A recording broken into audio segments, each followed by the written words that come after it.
আমার মনে হয় কর্তব্য আমরা প্রত্যেকটি মানুষই কিন্তু করি, কম বেশি কারো না কারোর প্রতি আমরা আমাদের কর্তব্য করি। এই কর্তব্য দু রকম আছে, একটা হচ্ছে নিরানন্দ কর্তব্য, আরেকটা হচ্ছে আনন্দ কর্তব্য।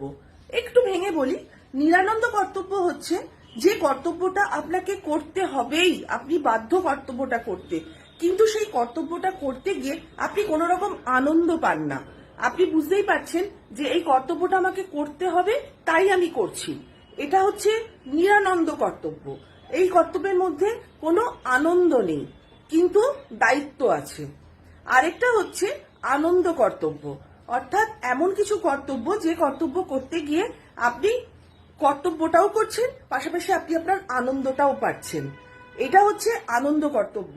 কিন্তু আমাদের নিজেদের জীবন যেটা, সেই জীবনে এগিয়ে যাওয়ার জন্য চলার পথে আমার অনেক বন্ধুরাই আছেন, নিশ্চয়ই তারা ব্যাপারটাকে নিজেদের সঙ্গে মিল পাবেন যে আপনাদেরও নিশ্চয়ই এরকম জাতীয় কিছু কর্তব্য করতেই হয় যে কর্তব্যগুলোর মধ্যে আপনি আনন্দ পান, এবং কিছু কর্তব্য যার ভেতরে আপনি আনন্দ পান না। যেটাতে আনন্দ পান না সেটা হচ্ছে নিরানন্দ কর্তব্য, আর যেটা আনন্দ পান সেটা হচ্ছে আনন্দ কর্তব্য। কিন্তু আমরা আমাদের সামাজিক জীবনে বা আমরা আমাদের যে কোনো বন্ধনে এমনভাবে আবদ্ধ হয়ে থাকি যে আমাদের ওই কর্তব্যটা করতেই হয়, আনন্দ না থাকলেও আমাদের করতেই হয়। এটাই তো মায়া বা আমাদের বন্ধন বা আমাদের জীবন বা জীবন যন্ত্রণা, যাই বলুন না কেন। আপনি বুঝতে পারছেন যে এই কর্তব্যটা আমি করে মনে আনন্দ পাচ্ছি না, পাবো না, কিন্তু তার সত্ত্বেও আপনাকে সেই কর্তব্যটা করে যেতে হবে। তো এটা খুব দুঃখজনক যাদেরকে এ ধরনের কর্তব্য করে যেতে হয় বা প্রতিনিয়ত তারা করে যাচ্ছেন, নিশ্চয়ই তারা আমার এই কথার সঙ্গে নিজের মিল পাচ্ছেন।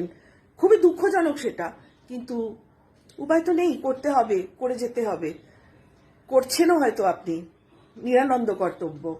আর আনন্দ কর্তব্য সবসময় সুখের হয়, আনন্দের হয়।